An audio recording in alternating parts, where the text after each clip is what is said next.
touch, they break, they steal, no one here is free. Here they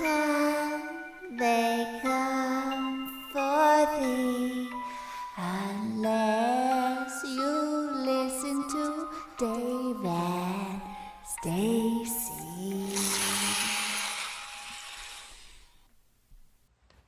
Welcome back, everyone. This is Dave from Corn Productions, my co-host Stacie, here to talk about From Season 3, Episode 8, titled Thresholds. The episode's description reads as follows. Accusations start flying, and truth comes to light in the aftermath of a tragedy. Victor struggles to recover long-buried memories about the town's past. Julie and Ethan search for answers about the mysterious ruins in the woods. The episode's teleplay was by John Griffin, with a story by Jeff Pinkler and John Griffin.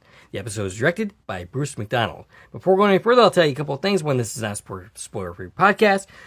If you haven't seen the episode, I highly recommend you go and check it out, and then come back and give us a listen.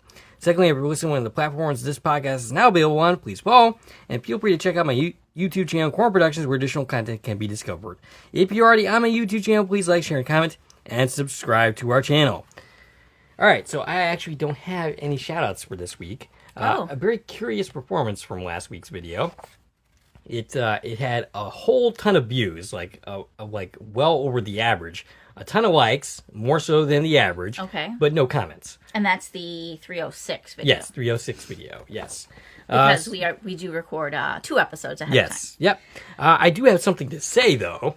Okay. All right. Is it one of the things I have? I'm sure it is. Yeah, probably. So we're gonna address some things. Yes. So recently, I've noticed in the groups that people with screener access. Well, somebody who got access through someone. Yes. Not necessarily the people with the screeners, but the people with the screeners leak to somebody who may leak to somebody who are the ones doing it. Yeah, so there's detailed spoilers about episodes that are upcoming that I happen to know are accurate because some of the episodes that I've seen are ones we've just covered. Right. So I know for a fact that these spoilers are in fact accurate. And people are leaking these spoilers onto Facebook groups. If you are one of these people that are doing this, you are an asshole. Yeah. There's no other diplomatic way to say it. To the point that the largest From Facebook group. Yes. And again, by the time you hear us, like this is old news because we're recording ahead of time, but in our live time that we're at right now, where 306 was the last episode that aired, this is the current situation. So by the time anybody hears this after 308 airs, who knows what's going to happen by then. But the biggest From group on Facebook, which had almost 800,000 people in it, was shut down. And the rumor has that the reason it was shut down was because of these leaks. Yes, that is the rumor.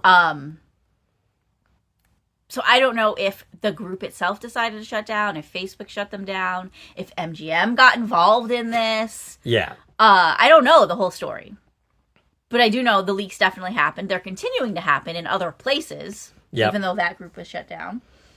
And then the other Facebook groups, because, there's like a dozen From Facebook groups, started getting flooded with people that were only in the big group. And now they're joining the other groups. And now they're dealing with, like, ridiculous types of comments and things happening. And because places, groups that maybe have stricter rules about even spoilers, for that week's episode that has aired, are getting inundated with stuff they don't want on their page. Not even the spoilers, but, like, just bad juju, And it reminds me of Jade's comment about a meeting with, more than 3 people being useless. Yes. And this is something we've talked about a lot on our show before is, whenever you're whenever a community grows, the further it grows, the more exponentially it grows, the worse it's going to get. And that's what you see with some of these groups that just got so large that you can't contain a positive space. You're going to get negativity. You're going to get people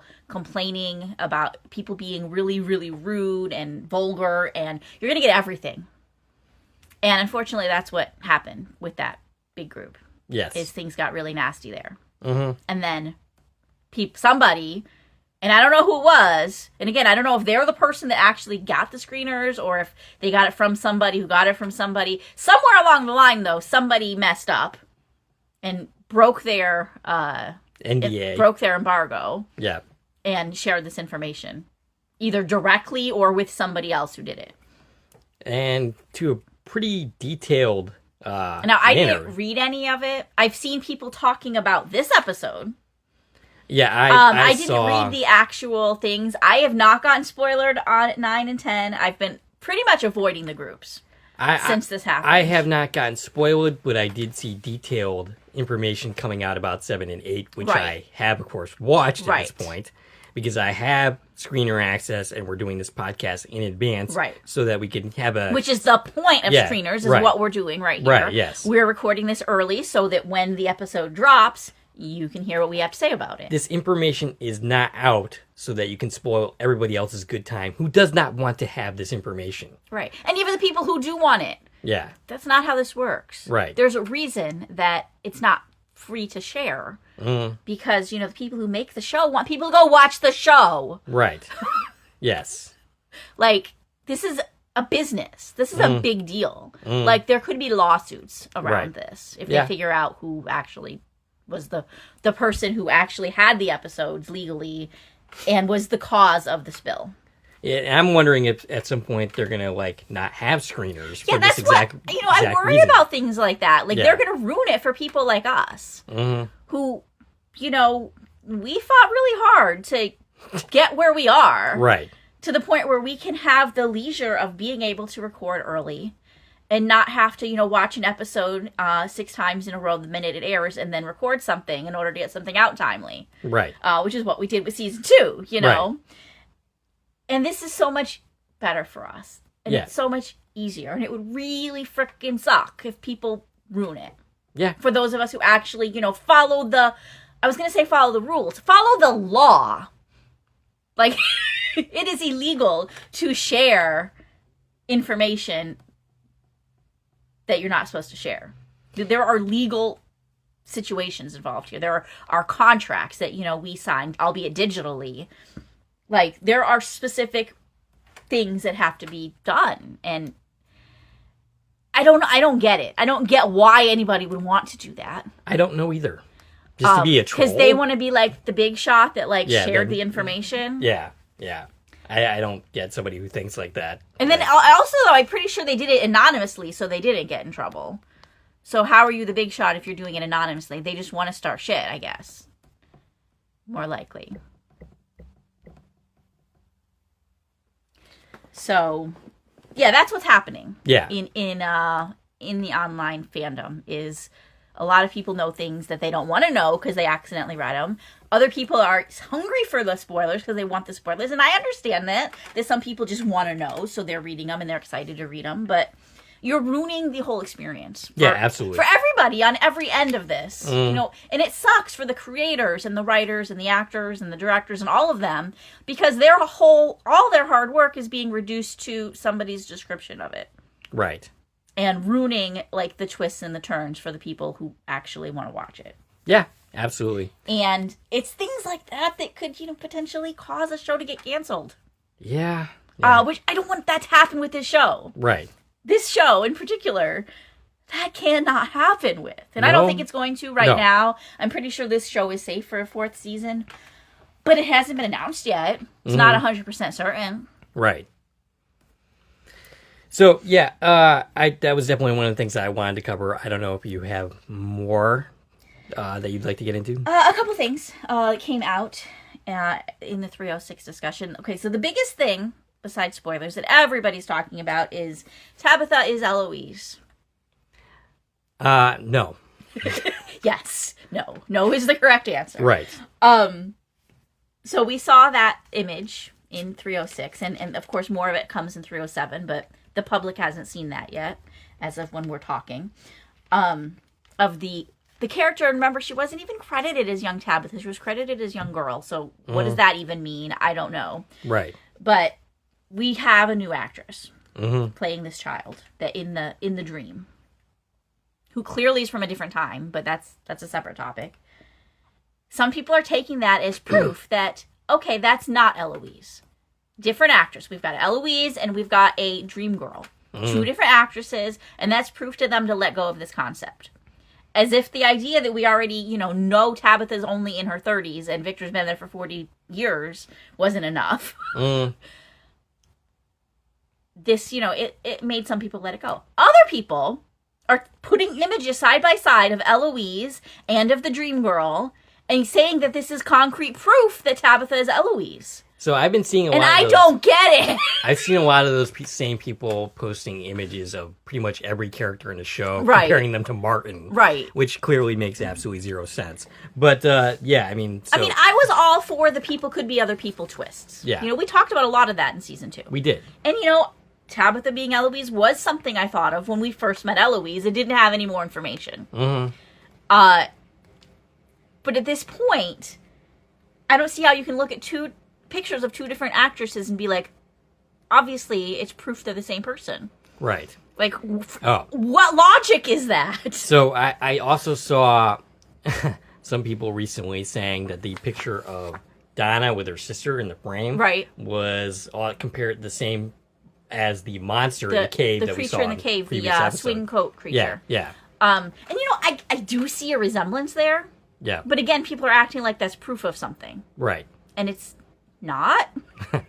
Now, we don't know who Donna's sister is, like actress-wise. Right. Because there was no scene. Right. Which is the other thing we have to talk about. Yes. Which I forgot, but I just segued there myself. I'm pretty impressed with myself. Sweet. We did a good job there. Good job.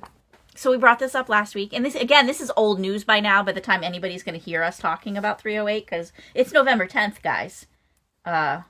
That's hello insane. From the past, because we're recording this on November 1st. Right. If you're curious about the timeline that we're talking about. So we talked about it last week, that there's this Mandela effect theory going around. People are saying they saw this scene, that it exists between Donna and her sister, a scene of them actually arriving and the sister getting killed. And the truth is that scene does not exist in the series. And we know that. We know that MGM does not have that scene in any of its episodes. We've watched all the episodes a billion times. We know that scene doesn't exist. But I was questioning last week, could the scene itself have been filmed and possibly been released in a different cut, in a different country? Something we recently have dealt with our other series, Sullivan's Crossing. Yes. Where we now have concrete proof. I'm taking Reed Price's word as concrete proof. That's Tom the bartender, who's also in Sullivan's Crossing. He's a regular character in that series, which is why we cover it. And if you don't know what I'm talking about, go check out Sullivan's Crossing. We've got, and this was a week and a half ago now for you, but this happened today for us. In that series, we found out that there are scenes getting cut between what's airing in Canada and what's airing in the U.S. Yep. So I was questioning if it could have been something like that. If there was a cut somewhere of a scene with Donna and her sister, and that's what some people who are claiming have seen it have actually seen it. And I wanted to know, is that a possibility? Does it exist somewhere in the universe? So I talked to Elizabeth Saunders, Donna herself, and she did tell me for certain, in this reality that we live in, because we're talking about Mandela effect, so maybe there's a different timeline out there, but in this reality, our Donna, Elizabeth Saunders, she said she did not ever film that scene. It does not exist. So there we have it. It did not get filmed, which means it's not in any cut. Nobody in this reality has seen it. So if you are absolutely sure you've seen it, I'm sorry, you're not in your home reality anymore. Yes, that is really unfortunate. You know what? I do have one shout out that just occurred to me. Okay. Elizabeth Moy liked my picture of me on Halloween at my job. I'm only bringing that up because it's really cool. On Facebook or you posted it somewhere else? She liked it on Instagram. Awesome. Because it appeared on there. So Elizabeth Moy is the best. Yes, she is indeed. She's great. They're all the best. This whole cast is so amazing. They're so great to interact with. Yeah. Oh my goodness. I do have one other thing specific to 306. And that is we have a 74 that appeared in episode 306. Okay. I didn't see it. The person who spotted this is our friend Martina on Facebook. Yes. One of the very deep theorizers. And she pointed this out, that the ultrasound machine, the machine that we use for the ultrasound, so it has a number on it. And in the corner, like a model number. Mm-hmm. It's 074 RK.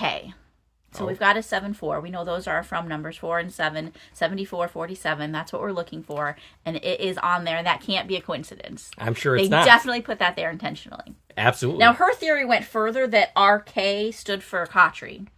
Those are his initials. Are they? Yeah. I can't say it. Rudra? Whatever his name is. Khatri is his name. Oh, okay. And she was really linking it to the whole Book 74 thing. Remember, that was his theory. It would make sense if they did that. That was his theory that, we being from people are living in the 74th chapter of the Bible. Gotcha.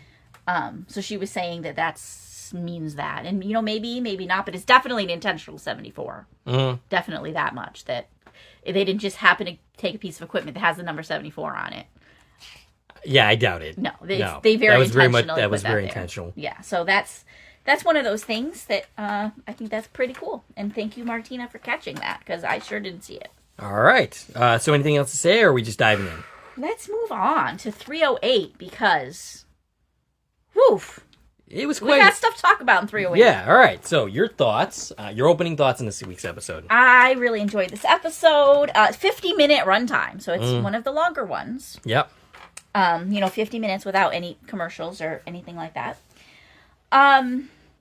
We get a lot of actors to come back in this one. Yep. Boy in White, young Victor rather, and Christopher. And Martin comes back. Oh, speaking of that scene, and we'll talk more about it. As soon as I saw him appear on my screen, I'm like, oh no. They are not going to do what I think they're going to do. Yeah, they did! They answered the most meaningless mystery in the entire history of From, that 3 years later, we're still getting, questions about. We're still getting the question, and I guarantee you, that's all the posts that this... Yeah. So once this episode airs, which is now for you people when you're listening to it, that's all that's going to be on social media. Everybody's going to be talking about it. Yep. Because we get an answer to the question. Yes. The question. The most important question. Right. We can just shut down because we don't need to know anything else about this series. Because that question is being answered. And we'll get into that later. But but it's answered in this episode. And we actually get... Which I'm glad that they did address it. I was just like, no, you're not doing that, no. And I guess we'll save that conversation when we get there, but I want to have a conversation about how we feel about how they answered it. Because I'm not really sure how I feel. I've got different opinions on it. Okay. So I want to talk through some of that with you. All right. What else happened in this episode? I know so many things. We got lots of Fatima stuff happening. Mm-hmm. We've got some Eldon stuff happening. Yep. Their stories are finally intersecting. Yes. So much happened in this episode. And I think overall, I was supposed to be giving you my my opening opinion. I think it was a great episode. Yeah, I'm with you. The ball is moving. Mm-hmm. Stuff is happening. And, we get some pretty significant answers in this episode. We get some pretty heavy Jabbatha stuff that I know you're excited about. Yeah, definitely plenty to talk about there. So yeah, all right. Yeah, like I said, I also believe this is a pretty great episode. That Martin scene came up, and I'm like, oh, you got to be kidding me. But I believe that pretty much confirms that there is, in fact, some timey-wimey stuff in the story. For sure. Yeah. This is our first concrete, solid, I can say it without any shadow of a doubt. There's timey-wimey. Mm-hmm. Now, the bracelet convinced me. Something timey-wimey has to explain the bracelet. But this is it. This is for real. This is canon now. There is a time element. Mm-hmm. Now, exactly what's going on with that, I have no idea. But it's there. Yes. It's there. Yeah, it's some pretty exciting stuff. All right, so let's go to our scene by scene. Okay, so we open up with Boyd bringing Fatima to the shed to hide her. This is in the aftermath of her killing Tilly. This is that little shack that originally is where he wanted Bob Mann, what's his name? Pratt. Frank Pratt. Yes. He wanted Frank to go live in, when he was to be exiled instead of executed. So he asks her what happened. She explains, and he says that he's going to basically keep her there until they figure out what to do about the situation. And again, this is the situation. She killed Tilly. Right. We saw that at the end of the last episode. Tilly's dead. Yes. Garden shears in her chest. Fatima did it. Yes. In cold murder. Yes. And I'm going to say stuff about that in a sec. But yeah. She tells her to stay there, and that they're gonna have to someone find Tilly. And Fatima is upset about this, but he says that he needs to protect her because she is family. And I'm asking, Boyd, what the hell are you doing? Right. He's not making good choices. All right, so Boyd, I understand if you don't like the whole concept of putting somebody in the box as a punishment, as a capital punishment for anybody. I get that. But, you've had ample opportunity at this point to be like, hey, look, guys, we're no longer doing this. We're going to do something else instead. Right. He still hasn't done that. Right. And it's very clear that he doesn't want to do that, and I don't blame him for that. But you can't do this. I don't know what he thinks he's going to do to fix it. Right. Throughout this whole episode. He keeps saying, like, oh, we're going to fix it. But every option, he's like, no, we're not doing that. So what is it you want to do? It almost seems like he suddenly becomes Jim in this episode and makes no sense. Like, he's completely incoherent here. Like, you can't get caught hiding Fatima out in a shed and hiding the fact that she killed Tilly. You can't get caught doing that. Right. Because otherwise you lose all credibility as a leader. Yeah. You cannot do what you're doing. Which I'm pretty sure is where we're going with this. You cannot do what you're doing here and continue to lead these people. It's not going to happen. I mean, even Fatima is against it. Right. She's not like, boy, please help hide me. She's like, what are we doing? Right. We can't do this. Right. I killed somebody. Right. So then we have our credits, and then when we come back, the Matthews family is returning from the creepy statue land with Jade, and Jade is all awkwardly like, I'll catch up with you guys later. And it's pretty funny. So and Jade, Ethan is upset. Yes. I'm not even sure exactly what he's upset about, but he's really upset. Yeah, and we don't really get any kind of clarification on that either. We never really do find out what's bothering him in the episode. So Jade returns to Tom's bar. He grabs a drink, and I keep expecting to see Tom show up in this. Okay, so he notices someone's there. He hears something. And for a minute, I was like, I was hoping for more time. We got Tom in the last episode. I expected to see, Tom. I want to see Tom, right? I'm here bathroom. for it. I'm ready to message read. Yeah, he's taking a dump while shining a glass. But somehow the fact that it's Henry is even funnier to me. So as soon as I got over I hope it's Tom, I went, oh no, it's Henry. Before we saw him, I did figure it out. I guessed correctly. Once Donna introduced Henry to the bar, I'm pretty sure he's going to be spending a lot of time there. So Henry slept in Jade's bed last night, which is Tom's bed, by the way. Yes. Jade's, claiming ownership here, but remember, he just kind of snuck in. Mm-hmm. Nobody told him he could live here, but anyway, so Henry spent the night at the bar. He must have got very drunk last night.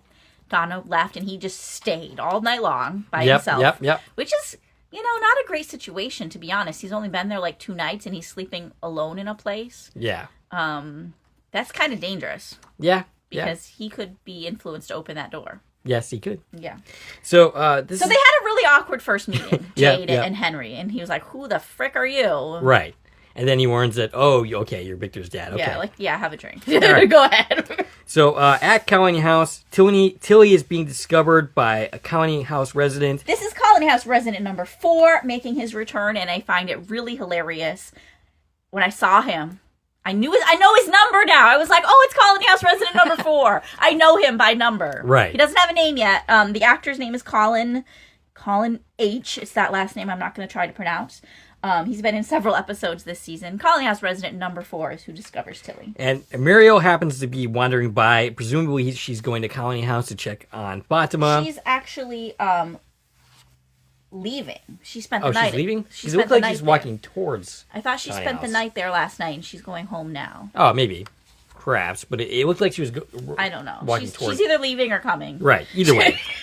So, Elgin gets another picture. We don't actually see what it is. This is, the magic camera taking its own picture. Julie says goodbye to Randall and to thank Christy and Muriel, and he wants to know where his thank you is at. And she's amused, and she says, thank you, Randall. Yeah, thank you. What did she say? Thank you for letting me stay in the place that Muriel and Christy are letting you stay. Right. So she thinks they should go back to the ruins. Randall does not think so. Yeah, he's not having it at all. He tells her to stay away from the place, and she ends up leaving, and I'm going to guess that she is not going to heed his advice. Well, we know that for a fact. We know that for a fact. But, and I want to point out that Randall has made his home in Mr. Lou's old bed in the basement. Yeah. That's where he has taken up camp. And Boyd and Ellis. Ellis wants to tell the truth and explain things. I'm with Ellis here. I think you have to. You have to. But Ellis thinks she's I don't know, hide it better. It's already too late for that because she was already discovered with garden shears. You either had to intervene to actually hide the situation, make it look like the monsters, hide her body. Like, if you're going to hide it, you got to hide it. Yep. Or you come clean. Right. So Ellis thinks she's going to end up in the box. Boyd says that isn't going to happen. And then Kenny finds Boyd, and what do you think he wants to talk to him about? I wonder. So now Boyd is investigating a crime that he knows damn well who did it. Acosta is there, and I'm pretty sure that this is not a good situation, that she's on the case. Yeah, so Kenny and Acosta are on the scene already when Boyd gets there, and they're looking at the body. And Acosta, she wants to question everybody in the house, and, you know, Kenny's looking to Boyd like, you need to take over the investigation, Sheriff. Right, yeah. And Kenny and Acosta are going to go talk to people in the county house. Acosta wants to know if the sheriff and herself are good. And Boyd says, hey, let's just find out who did this, even though he knows who did this. So he's insinuating, like, okay, we're going to work together to solve crime because you're part of the team now, because she's a cop. And he's like, meanwhile, him and Ellis are going to walk the road. He says maybe somebody new came last night that could have done this. You know, maybe the actual serial killer arrived. So we're going to walk the road and make sure nobody new is here. And she seemed to think that was a good idea. But obviously he knows what's going on. I don't know what he thinks is going to happen next. Right. Donna comes in. Donna says that they're going to have to talk to Sarah. Donna thinks they need to find a person to blame. And if they can't find a person, it'll be Sarah, whether she did it or not. Yeah. Which, first of all, yikes. Right. Second of all, if Boyd let that happen, he would lose all moral credibility with me. And, you know, I think he's quickly realizing his mistake here is, it's not going to just go away because Fatima's not here. Right. I mean, so why hasn't it thought occurred to him that, Tilly's dead, Fatima is missing, she's nowhere to be found. Right. Why nobody would make 2 and 2? Yeah. Like there's no. And they would eventually. Yeah, obviously. Exactly. So Sarah, meanwhile, is trying to pretend that she's Jasper to Victor, and I couldn't help but laugh so hard, like going into this scene. Yeah. So she's voicing Jasper. Every time I watch this, it's hilarious. Right. It's like the best comic relief after that heavy scene with Donna. Right. And yeah, Victor is not at all happy with her performance. He's yelling at her because she's not doing it right. That's not what Jasper sounds like, Sarah. And they're Do it right. They're both getting, he literally wants her to produce Christopher's voice as Jasper. And you know, this is the second night in a row that he spent all night interrogating Jasper, so he hasn't slept in 2 nights. Right. Victor's kind of a loose cannon at this point. He's losing I'm feeling really sorry for Sarah in this moment. Right. Like, why did I ever even open my door to this person? So they are both getting frustrated. Victor is angry and agitated. He starts hitting himself. Yeah, saying he's blaming himself because he can't remember the thing he's trying to remember. So Jim is trying to talk Tabitha out of her current course of action. It's not working. Sarah ends up knocking on the door. He tells her about the phone calls. Don't skip that. That's important. Yeah, he does tell her that. Until this moment, Tabitha didn't know about the phone ringing 3 times, pretending to be Thomas. Mm-hmm. And even through their whole fight, like, Jim never brought this up. Mm-hmm. Now he tells her. He's almost like using it to slap her in the face. Like, yeah, stuff's happening when you weren't here. Right. Instead of like, I should have told you about this. Right. So he tells her, that somebody called and they pretended to be Thomas and they know everything we're going through. Right. And it almost looked like they were actually going to have a productive conversation. Yeah. But that's when they were interrupted by Sarah knocking on the door. Yeah. Victor wants Tabitha, and this is extremely awkward. There's a lot of... And she knows it. Yes. Sarah knows it. She's like, I know I shouldn't be here. I wouldn't be here, but, like, he said, you're the only person he'll talk to. It's an emergency. I need you to come with me. And I don't know. Tabitha trusts her and goes with her. I don't know if she should have. I know.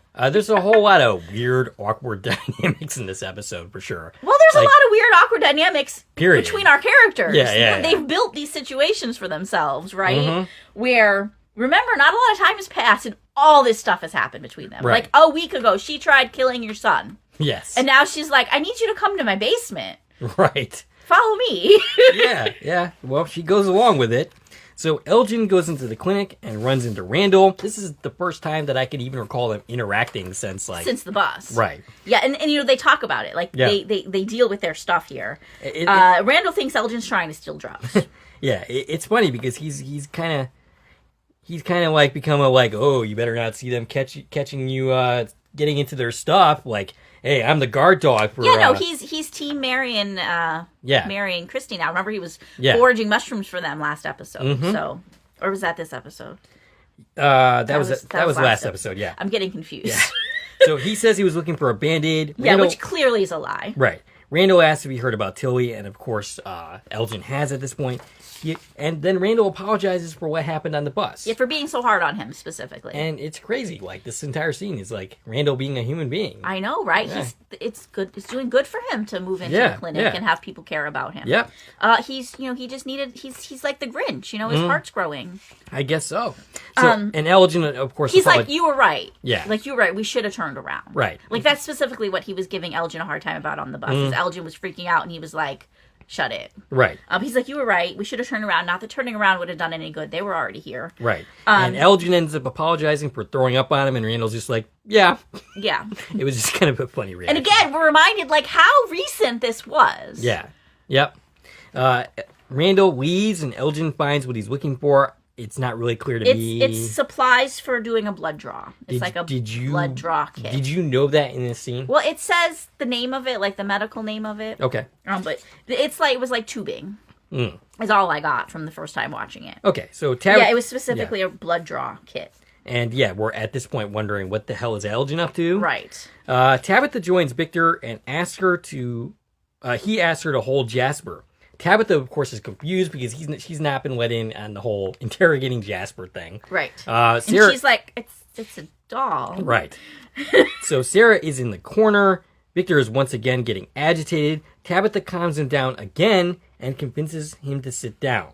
She says they will remember together like they did last time. Because he's saying, I don't remember. And she's like, it's okay. We're gonna figure it out together. She's good at calming him down and talking to him, which he knows. That's why he asked her to come. Right, exactly. Julie returns home. Jim decides to leave her babysitting Ethan because he has to go take care of something right away. He's like, I gotta do something important. Doesn't even tell her what it is. And I know what he's doing. By the look on her face. Yeah. Like, really, Dad? Yeah. Are you not doing the exact same thing we just had a fight about? Right. Leaving her out of the loop and expecting her to parent in his absence. Yes. So he's exhibiting no growth whatsoever, and he's about to have a really embarrassing scene. Like, I was embarrassed for Jim watching him in that scene that we'll get to.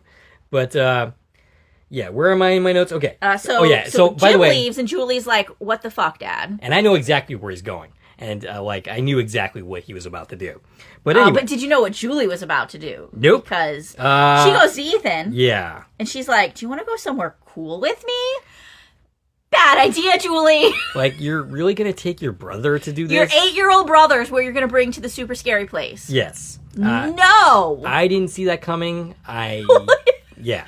No, Julie. Well, is she trying to prove that leaving her in charge is a bad idea? I mean, she might be. She's proved that to me a dozen times over the series. She's been a bad babysitter since the series began. Like, she brought him to Colony House, and then he got kidnapped. Not really, but they thought he got kidnapped by the dude with the gun.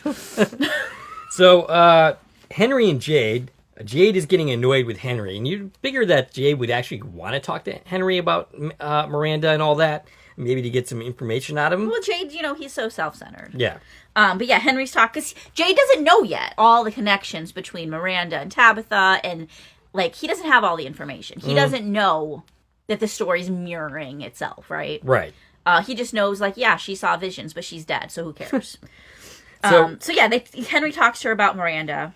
And then Jim interrupts to do his jealous husband routine, and that's all this is. Yeah. He's behaving like Jade is the other man. But, kind of he is. He is. Nothing's happened. No. But you keep rooting for it to happen, so... Yes, I absolutely do. Everything, he's justifying himself in what he's doing here, saying, hey, you need to stay away from her because you're getting ideas in her head, and she's in a vulnerable place right now, and all this bullshit. No, this is not what you're really doing here, Jim. Whether you know this or not, you are acting like a jealous maniac. So he comes in and he's like, it's done. And Jade's like, what are we talking about? Jade has no idea what's going on. And this is just a completely embarrassing scene to watch for Jim. Like, I have secondhand embarrassment for Jim watching him here. And Jade ends up being like, he's gonna leave now. He's leaving the bar because it's overcrowded as it is. And Jim's like, "Oh, we're not done here." And Jade's like, "Yeah, we fucking are, Jim." He says to him, so Jade calls Jim out on his shit. He says, between me and you, I'm the only one that has done anything to take care of your family. Mm-hmm. So he's like, "You wanna do this? Let's be real." Like. I haven't been trying to take over your family, but I could. Yes. Yep. That's like the attitude that it sounds like. Mm-hmm. And he's like, if you want to talk about what your wife's doing, maybe you should talk to your wife about that. Right. Yeah. And it's not, I don't control her. I'm not putting ideas in her head. She came to me. Right. And then Henry, after Jade leaves, sarcastically says, "Well, that was productive." And, they make good use of Henry here outside of his relationship with Victor. Yeah. It's like he's the outsider commenting on the interactions that have been happening in the series from the beginning. And it's really quite funny how they use him in this episode. Ellis finds Fatima to comfort her, but she's racked with guilt. Ellis is ready to go live in the woods, but she thinks the thing inside her might do it again and eventually end up killing. Basically, she knows. She knows all the things that Ellis and Boyd can't admit to. Yeah, it's funny. I'm dangerous. Right. You can't be around me. It's funny. Between the three of them, Fatima, who's been out of her mind for episodes now, is the only one of these three that are making any sense. Exactly. She's like, we can't just run off into the woods because I might kill you. Mm-hmm. I mean, that's not said word for word, but that's what she means. That is exactly what she's trying to say. And he gives her the lucky handkerchief. I don't remember this. I don't either. I was going to ask you, what is this from? It had to have come up before. I'm sure it has. I don't really remember any specifics. He was like, it's our lucky handkerchief, and it meant something, but I don't know what it means. So, and he leaves. Yeah, Ellis leaves, and then she sees Kimono Lady. She sees the Kimono Woman! Yes. Who doesn't have any lines here. She vanishes as quick as she appeared, but Fatima's just left like, what the fuck is going on? Right. Elgin uses the thing from the clinic to draw the blood in, I guess, the County House bathroom. Yeah, this is the same bathroom where the whole Jasmine thing happened. He's looking in that same mirror. And at this point, I'm wondering, what is he doing at this point? So he's looking in the mirror, and then we see the Polaroid. This is the one we didn't see before. So he's it's of a bag of blood. Right. That's the clue he has, a bag of blood. And I'm confused as what is going on at this point. Right. I mean, I know now, or actually I don't know now. I don't know exactly what's going on, but I have to assume that in addition to the Polaroids, Kimono Woman is telling him things that we're not hearing. Right. There has to be more instructions than here's a picture of a bag of blood and he knows what to do with it. I was wondering if maybe it was a way to prove paternity. Between the baby and him or something? I mean, we're getting ahead of ourselves. Right, yeah. I'm pretty sure the blood's for Fatima to drink. Okay. I'm pretty sure that's the case. Right. He draws his own blood, and he just kind of sticks the needle in his arm. And you know what? I want to say he made that look way too easy for someone who doesn't know how to do it. Yeah. He should have missed. Maybe there was another picture that we didn't see that had detailed... He just kind of stabbed the thing in 2 inches into his arm, and there's blood. So he got lucky there. And then the Polaroid goes off again, and this time it's of the shed. And my question is he just carrying that camera everywhere now? He is, yes. Yeah. It's how he's communicating. With Kimono Woman, specifically, I assume. I mean, she was able to talk, so why not just talk to him? Right, exactly. All right, so Henry gives Jim advice. Some unsolicited advice. Right. Saying, you remind me of my younger self. Well, I want to quote very specifically what his advice was. Okay. Because it's a funny line. He says... Maybe sometimes, when you're with your wife, you should shut the fuck up and listen. Yeah. And then he explains himself. Listen, you're me 40 years ago. Right. And we know that. We know we're seeing a mirrored thing between Jim and Tabitha and Henry and Tabitha. Right. There's obviously a very clear mirror that we're supposed to be picking up on their relationships and everything that happened in their lives. I'm kind of curious, was there a Jade in the picture in Henry's life? Well, Jade was Christopher. Oh, okay. Wait, what? Remember, Jade and Christopher are the ones that are connected. Right, okay. So that wouldn't have been like something that Henry was there for, because Henry wasn't in from. So, are you saying that Christopher had a relationship with Miranda in Fromville? I mean, I guess it's possible. Yeah. But I just know that if we're comparing people, he's Jade. Gotcha.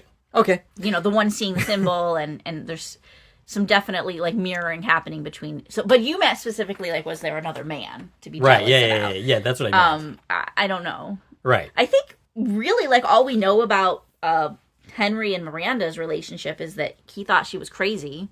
Yes. Because she was seeing things and obsessed with this place, and then she disappeared. Gotcha. So, and by the way, he refers to Jade as the arrogant fellow, and I kind of found that amusing.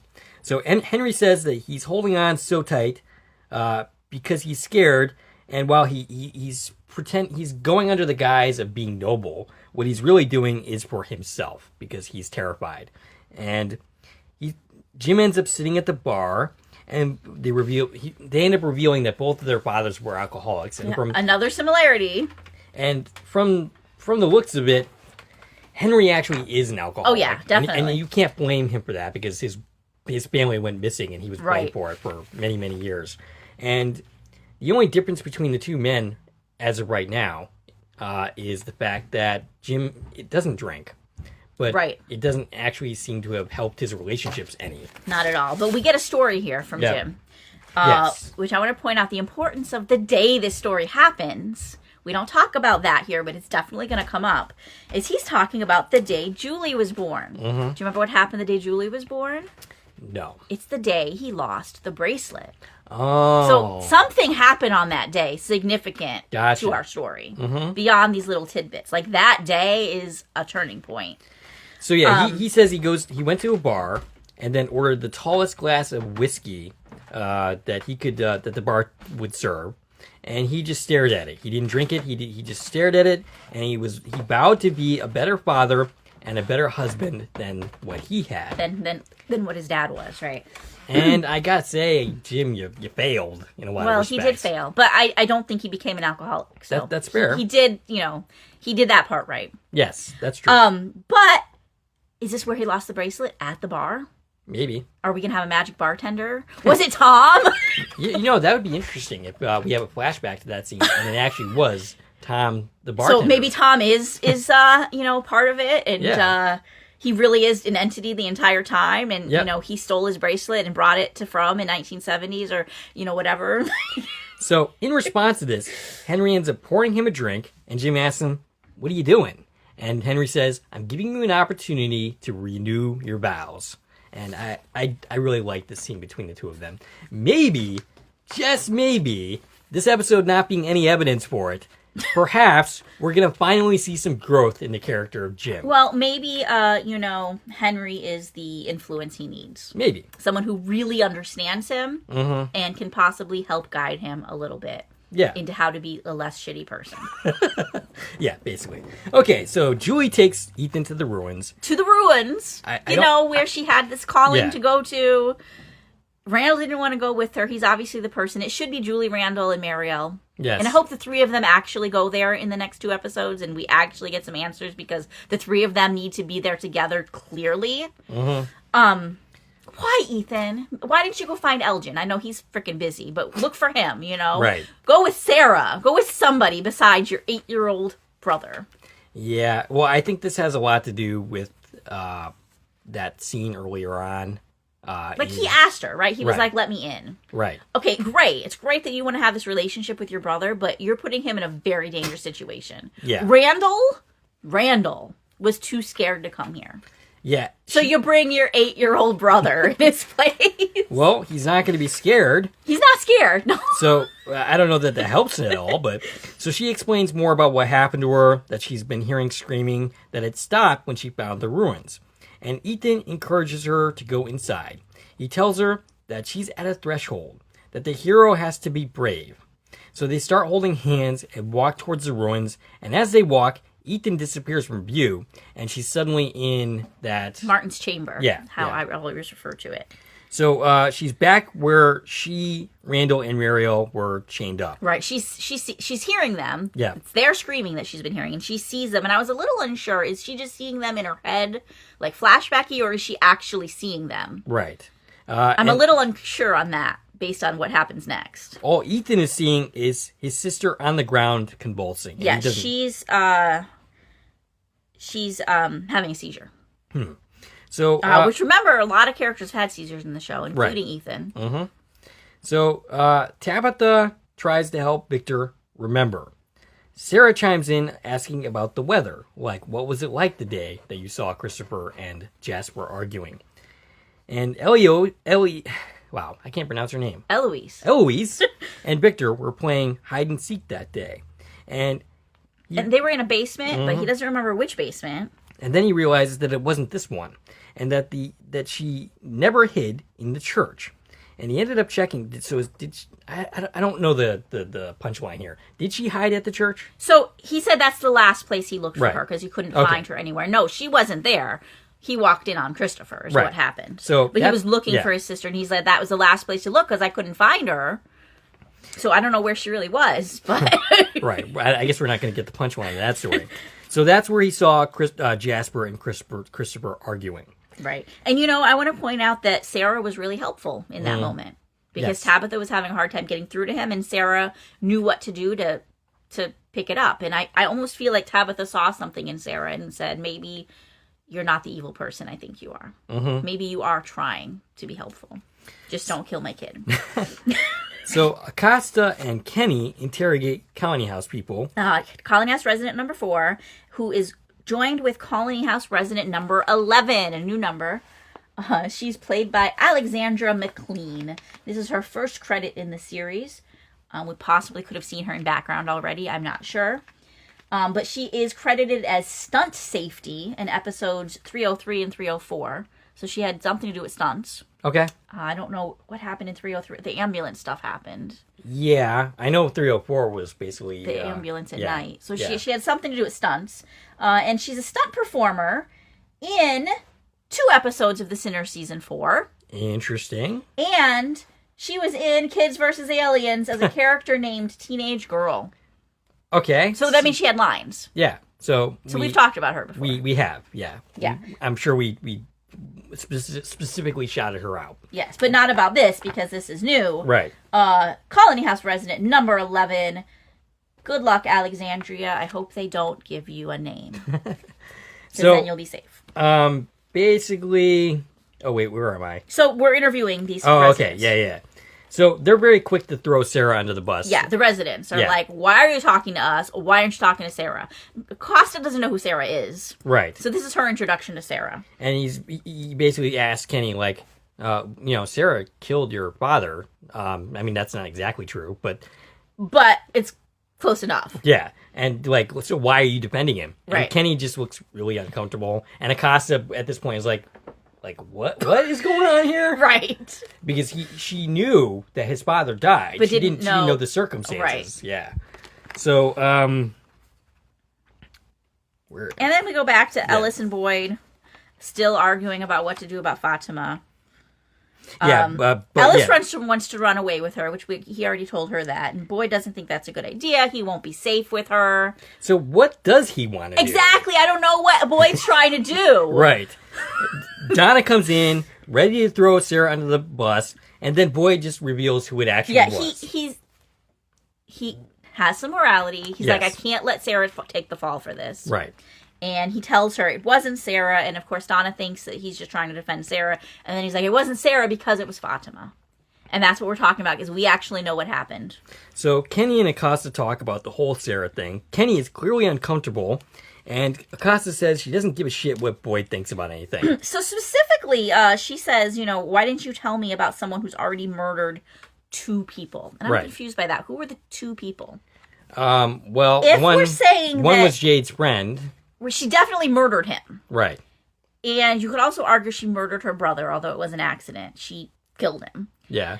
But if we're saying that she murdered Mr. Liu, then we're also saying that she killed the nurse. She killed Gina. Yeah.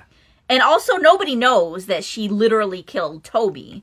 Right. So if we're talking about about leaving the door open, that's 3 people's deaths she's responsible for right there. Right. Not counting the brother. So where are we getting 2 from? I don't know. None of these scenarios can I come up with 2. She's responsible for 4 deaths. Yeah. And 2 of them were by her hand. Right. And one of them... But they don't know that. And then a 5th person was almost killed as well. What 5th person? Ethan? Oh, yeah. She tried to kill somebody. Yes. Yeah, she's. I get why people think it's her. Yeah. Right. Yeah. Because she has been the one like stabbing people. Yeah. It's really unfortunate. Yeah. So they end up hearing Ethan coming to shouting for help, and Acosta and Kenny end up going with him. Yeah, they run off with him. Yeah. And just like every conversation, like it gets interrupted because somebody comes with something else going on. Right. So Julie is in Martin's chamber. In the chamber. And you know what I see in this chamber? Yeah. Is we see the well. And we can see the wheel that the rope's hooked to. Mm-hmm. And I want to note that it's supposed to have 8 spindles on the wheel. Yep. There are 7 of them. One of them is missing. Interesting. You can tell where one's cut off, so there are 7. And that's exactly what the wheel in Lost was like. Oh, It was supposed to have 8, but one was missing, and there were only 7. Huh, okay. That's interesting. So, for Julie, the screaming stops. She at first she sees Muriel and Randall and herself screaming. Right. That stops, and then suddenly she sees Martin. Yeah. Who knows who she is, by the way. Yeah, he calls her by name. And we hear Boyd. Yeah, and right away, I'm going, oh my God, you're not going to do this. So, yeah, we know exactly what's about to happen. She's going to throw that damn rope. Yeah. So, if you want to know the answer to who threw the rope to Boyd in episode 202, I think it was. I think so. It was Julie. It was apparently. Julie in the future. Right. So, we have some timey-wimey stuff going on here. She is not only in a different realm, yeah. The ruins versus the chamber, but she is in a different time in the chamber. She's before she was ever cicadaed. Right. I just don't know if that works as a verb, but I didn't know what else to call it. Yeah. So, we hear Martin tell Boyd, wait a minute. This is the moment where he's like, I don't know how to get out. He says, wait a minute. Then he turns to Julie. And he calls her by name, which she's like, how do you know my name? And he's like, he needs the rope. You got to throw him the rope. Mm-hmm. And then Julie throws the rope down to Boyd. And we answer that question. And Martin tells her, you need to leave. It isn't safe here. And we also actually see, again, the rope getting thrown to Boyd. Like, we see that end of it.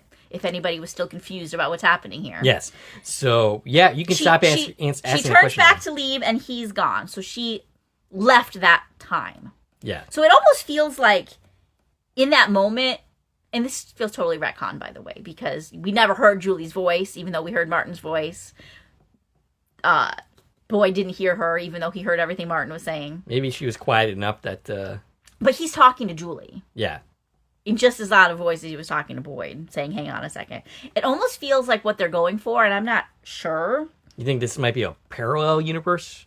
And not necessarily time travel? No, because it explains how the rope got there. Gotcha. Okay. It feels to me like he said, I don't know how to get out. And Martin said, just a minute. And I feel like in that just a minute, I feel like what he did is he pulled Julie here. Like, she was in the chamber already, but in a different time. And I feel almost like he was able to summon her from the time she was in to this time because he needed somebody to throw the rope. So that would seem to indicate that anybody who has been cicadaed, as you put it, or is in Martin's situation or is in the situation that Julie and Muriel and Randall were in, are somehow capable of traveling in time. Maybe. And maybe even being able to pull people from other time frames. But it sure feels to me like he did that. Like he brought her there intentionally. Otherwise, it was a very big coincidence that that's the moment that she time traveled to. So I'm actually... Because she time traveled again the second that it was done, because he's not there anymore. Gotcha. So it kind of feels like at some point, either Martin is going to be revealed to be somebody we know, maybe like a Randall. Maybe it's Randall and he took on the name Martin. He really is Henry. Or perhaps it's somebody that we are going to meet very soon. Right. I definitely think we're going to see more Martin. And Gotcha. again, this was Martin, played by Robert Verlack. We last saw him in 202. Gotcha. But yeah, I definitely think we're going to see him again. Otherwise, this is just a throwaway scene to explain the rope, and I hope that's not what they're doing. So that's what I wanted to talk about, was like, what are they doing? So is this part of a bigger story? Yeah.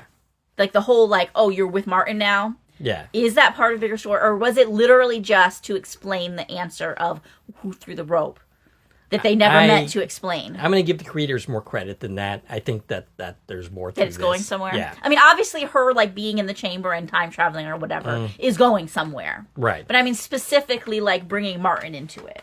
Yeah, I mean, I'm going to have faith that they're actually that it's all, do like, with it. it means something. Yeah. That all of these clues are actually going to come together in a dark way. Yeah. I mean, that's my hope anyway. Like referring to, the show Yeah, Dark yeah, on I Netflix. gotcha. If anybody hasn't seen it, the best.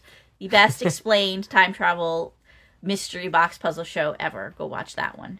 And gosh, I hope I can say that about this show when we're done. And we don't know. We're not going to know until we see how all the pieces fit together. I think this could be an all-time great sci-fi horror show. It could be. If they do it right. They have to stick the landing. They have to.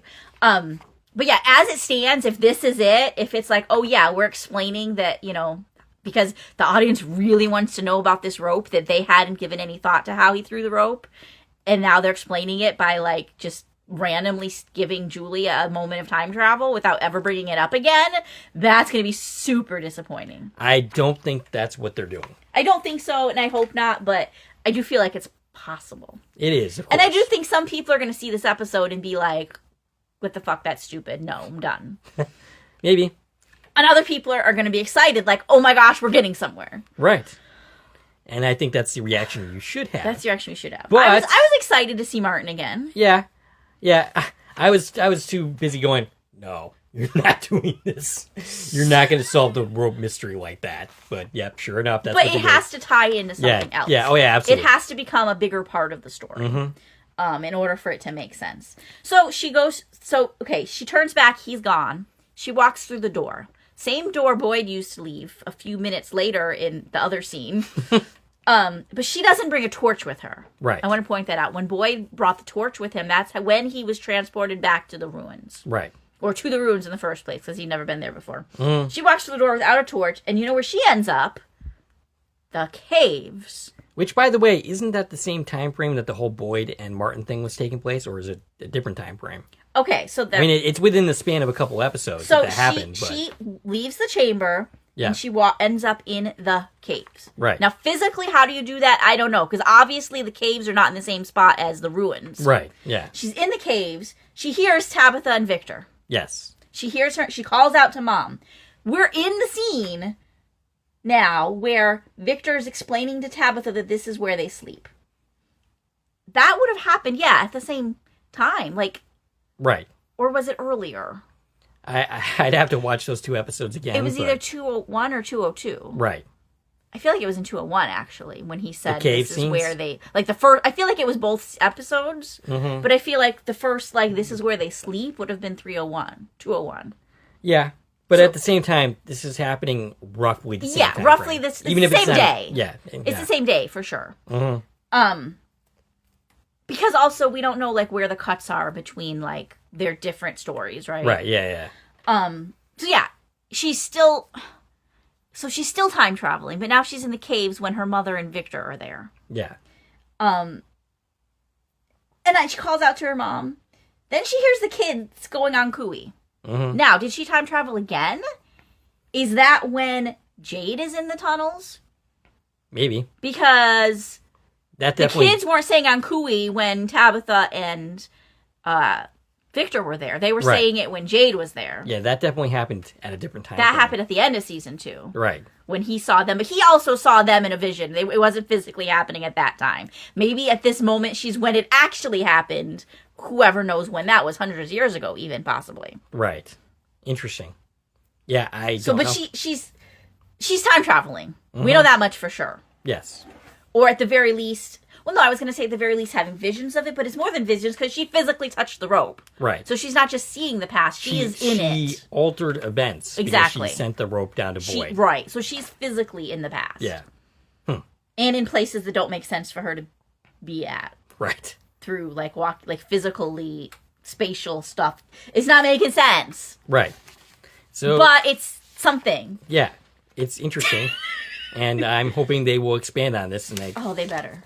By the end of the season, I'm hoping. Like in the next we better couple get episodes. Something. And honestly, I really hope what it is the three of them go together and do this together. And I think that's how we're going to get some answers.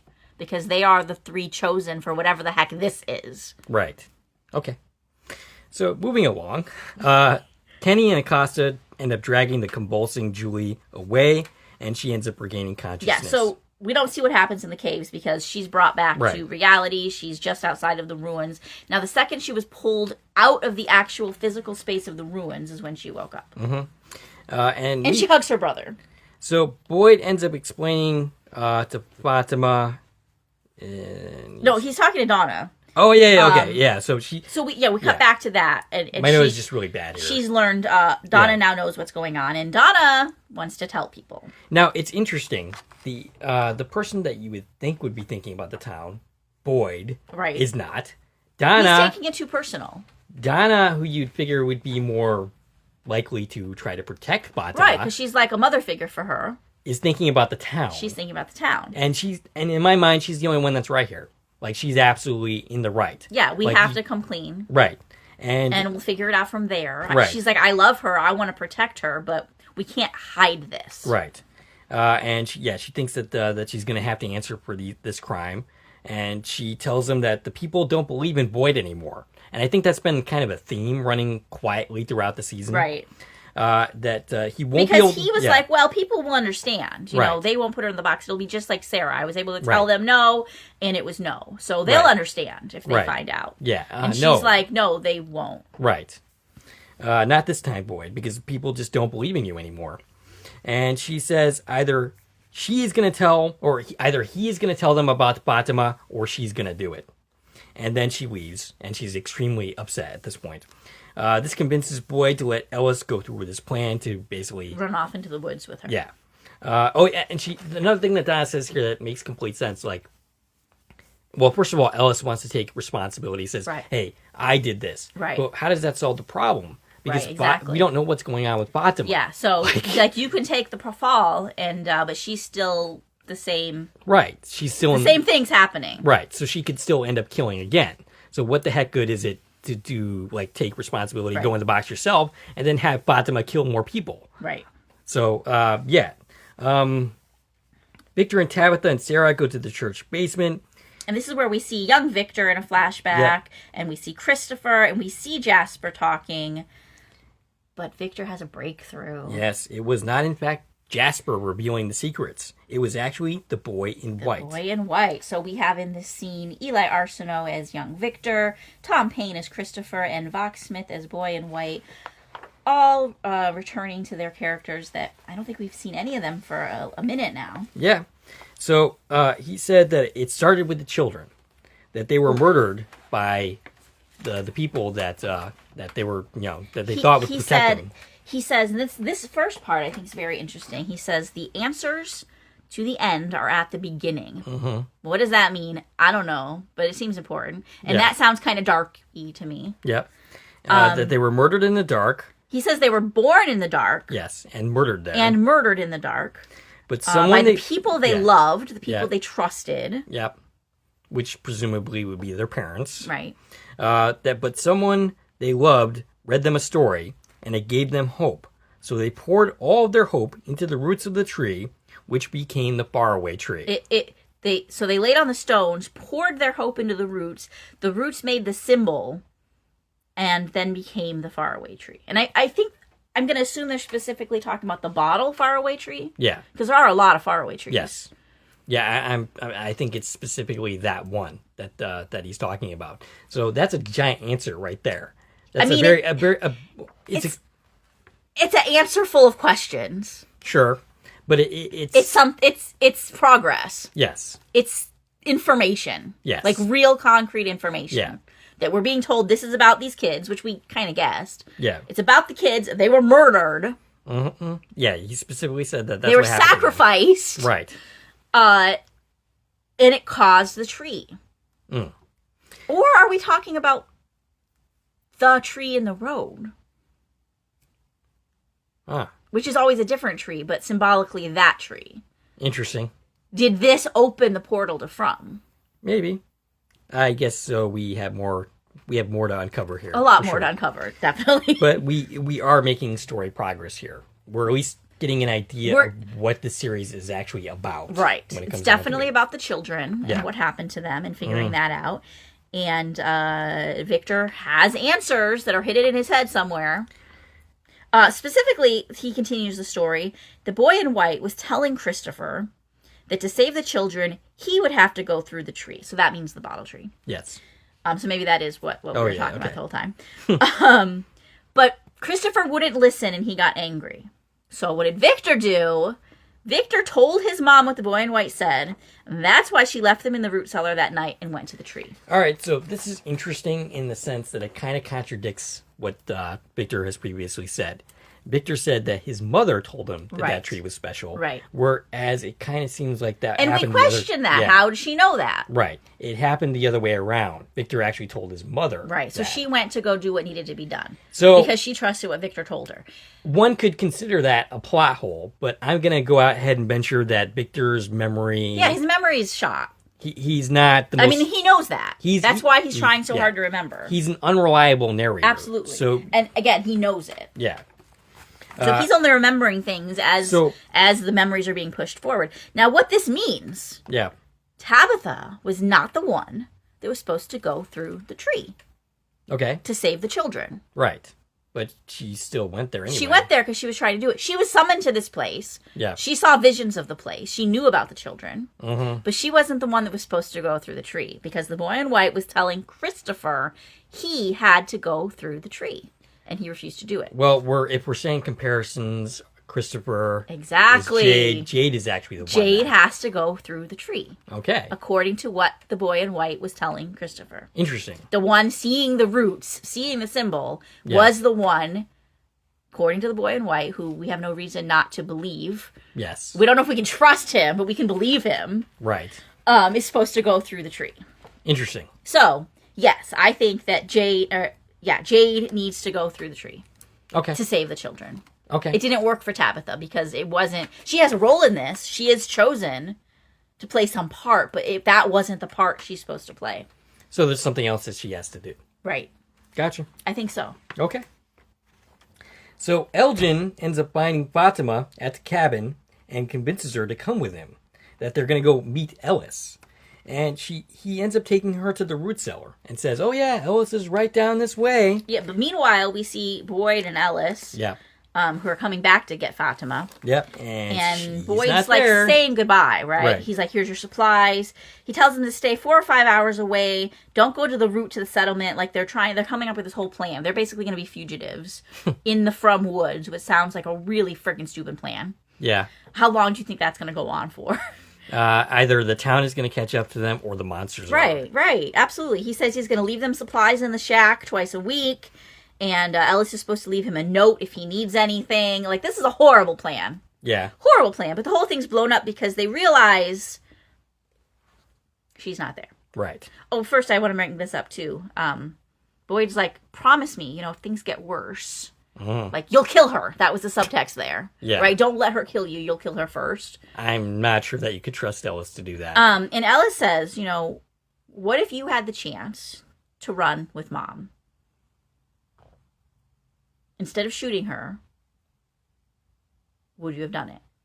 That's an interesting question. Because this is exactly what happened. Yes. He killed her because she was about to kill their son. Yeah. This is the exact same situation. Mm-hmm. He's saying to him, without using the words, like, you'll kill her, right? If things get bad. Yeah. And Ellis is like, well, do you regret killing Mom? Right. And he's like, okay, let's go. Like, he drops it. Yeah. Like, Boyd knows, like, yeah, you're right. Like, I regret that happening. So, yeah, this might be the right thing. Go try. Okay. So, But she's not there. no, She's gone she's because not. she is with Elgin at the root cellar. Yep, and she says, there is no baby. They did an ultrasound. There's nothing there. Yeah, because he says, this is the only place that's safe for the baby. Right. And she's like, you're not up to speed. There is no baby. And he's like, oh, but there is. It's just not hers. And when she catches on that basically Ellis is not there and that this whole scene is very strange, she tries to get away. But, of course, Elgin won't let her. He literally drags her back, apologizing, and says, this is for the best. And then, of course, traps her in that room. And I gotta say, Elgin, maybe it would be better off if you just went back to sleep. All season long, I've been saying, is Elgin gonna do anything this season? He's doing something, all right. I'm getting very creeped out by Elgin now. He is fully on board with whatever kimono woman is feeding him. Yeah, I'm basically getting serial killer vibes now. He's a much better candidate than Sarah was. Yep. He's in it. He not only is agreeing because she promised to get them home, he thinks it's a good idea, whatever the frick they're doing. Right. Kidnapping this woman Yes. and making her give birth to a baby that's not hers and isn't there. Is it Kimono Woman's baby? Is it a creature? I don't know. Is it physically in her or not? Right. I don't understand what's going on with this pregnancy. What are we doing with the blood? And it has to happen in the secret room in the root cellar. Because remember last episode he said to Kimono Woman, you're sure this is where it happens? Mm-hmm. So what's going to happen? Nothing good. That's Nothing good. Sure. Definitely. I mean, or the whole thing is a red herring and this is exactly what has to happen because this is going to save the children. I don't think that's the case, but no, it could I don't be. think so. It could be that literally, like, they've been telling the truth the whole time. Do what we tell you to do, and you can go home. Yeah, I don't think so. And in that regard, what does any of this have to do with killing Ethan? That was the last thing the voices wanted someone to do was kill the boy, and you can go home. I don't know what that was about. I don't even know that those were the same forces. We don't know they were the same, but Right. they're definitely giving the same message. Mm-hmm. Do what I'm telling you to do, and you can go home. Everybody can go home. Yeah. This kind of... I don't see how Elgin gets out of this situation alive. Yeah, this is bad. Maybe him and Sarah do need to get together. Yeah. Because... Like, I'm not sure where this is going, but I'm not seeing how Elgin could be back next season with anybody trusting him. Unless sure. nobody finds out. I mean, it's possible that she dies and nobody finds out he was involved. So she just dies in the root cellar and ends up the corpse on the ground. And I mean, obviously we're leading up to something happening with this baby. Mm-hmm. And at this point, it's a magical demon baby or something. So it's possible that that's going to explain how we skip a 9-month pregnancy and deal with the baby, now. Yeah. It's definitely not a normal 9-month pregnancy. That's no, for sure. because there's no baby, right? According to the equipment. Yeah. Well, I mean, maybe because it's a supernatural entity of some type, it's just not something that's going to show up on the ultrasound. But he's like, it's not yours. You're just, You're just an incubator for some demon baby, and that's a good thing. Yeah. This is for the best, according to Elgin. Yeah, I don't buy it. I'm sorry, Elgin. He's not even second guessing any of it. Now, Sarah, when she was being told to do shit, she second guessed it a lot. She did it. So she was ready to go along with it, but she knew it was wrong. It's gonna be awfully hard to watch scenes with Elgin flirting with Julie after this, and with the same kind of context. It's gonna be really hard to watch those scenes again when I'm rewatching through this series. I'm like, well, actually, this dude is kind of like a serial killer. Because, he's creeping me out right now. I'm not digging this for sure.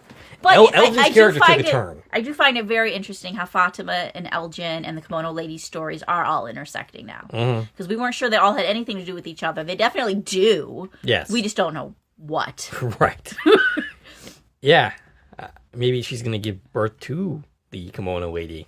Maybe. Yeah. Or maybe it's her baby. Yeah. Because it said it's not your baby. Yeah. Or is it a Ankui kid? Right. Like, remember they were born in the dark? Yes. Were they all born in this root cellar? Maybe. So you think she's going to come out like this dead kid? They were all born in the dark and they were all murdered in the dark. Okay. So now we have a baby that has to be born in this secret room, which is dark. Interesting. So I feel like there's maybe some connection there. Well, the baby's being born to be sacrificed. I'm assuming that the next 2 episodes are going to provide those answers. Some of them, anyways. Yes, I mean, I think the end of the season has to deal with the whole baby thing. We have to know what that is about by the end of the season for sure. I don't think that's a story that they can continue on to next season. Yeah, and I love the fact that we are getting back to things that happened last season too. Mm-hmm. Yeah, like we're doing something with like the 3 people. You know, right. It felt like we were just gonna forget about that and like whatever. It was weird. And Martin is coming back into the story. It's like things are starting to get cohesive. Right. We don't understand them still. Right. But we're being told like all of these breadcrumbs are important and they are gonna get connected somewhere. So, are we gonna see the ballerina again and learn what the frick she was about? The spiders, like. Right. So it seems like, you know, it's not just a random series of events. We're actually connecting the dots. Yes. Or we're starting to see some connective tissue. Yeah. Between different seasons and different stories. And the characters' roles in all of it seem to be intersecting. Mm-hmm. And I'm really excited. Yeah. I can't wait to move forward. Yes. These final 2 episodes should be very, very And then we're going to be like, oh my God, I can't believe we got to wait a year again. I know. And I'm not even going to say it. But it better be just a year and not a forever thing. Oh, yeah. Yeah. That would really... Can't even fathom that. That would make me that so would be mad. Devastating. Yeah. Yeah. All right. So, let's see. We did not have in this episode, there was no Christy and no Bacta. Interesting. They were the only 2 main cast members that didn't appear. But again, we had a lot of returning people from... some of them we haven't seen since season 2. Right. Yeah. Yeah. So, pretty cool stuff. Pretty cool. I expect to see young Eloise again. Yeah. I do expect to see her. Because I feel like her story was left We don't know what happened to her. Right, exactly. I mean, some people have said that Victor has said that she died. He said she died, but we don't know if he physically found her body or assumed she's dead or how did she die? What happened after she left that root cellar? Right. We don't know the answer to that question. In fact, we don't even know what the heck happened that there was a massacre that killed everybody. Right. What was Christopher having to do with that? Because remember, Mom was like, hide somewhere where Christopher can't find you. It seems to me like that what we previously assumed about that Christopher caused the massacre. I don't know. I'm getting the impression that's not the case. Something happened involving Christopher, though. Yeah. That she specifically said, hide where Christopher doesn't know.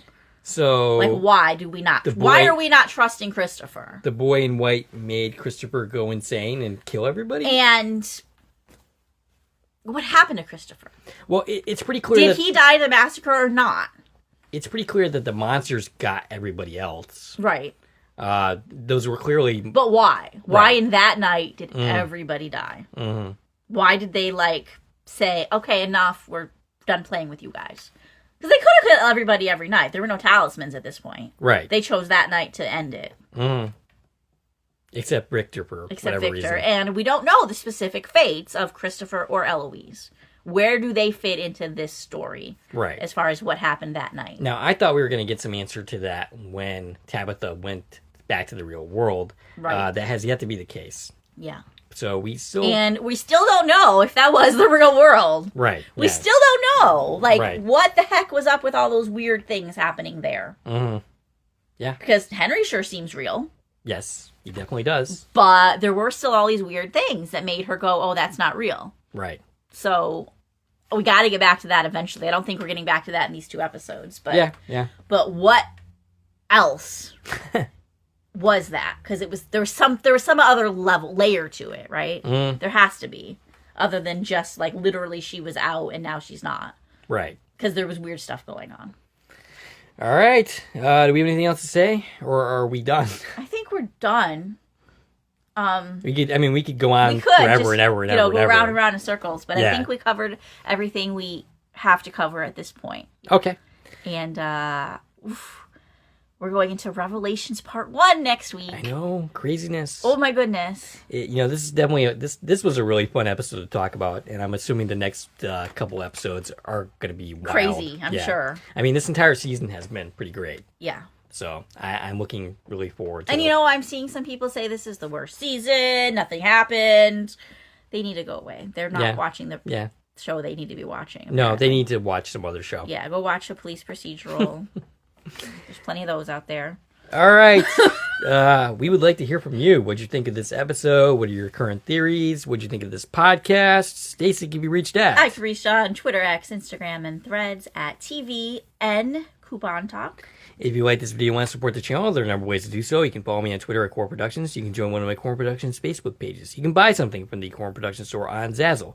You can buy me a copy. You can join the Core Productions membership for 99 cents a month. And of course, you can like, share, and comment on this video, as well as subscribing to the channel and hitting the bell so you're notified when new content drops. This is Dave and Stacie from Core Productions, signing off.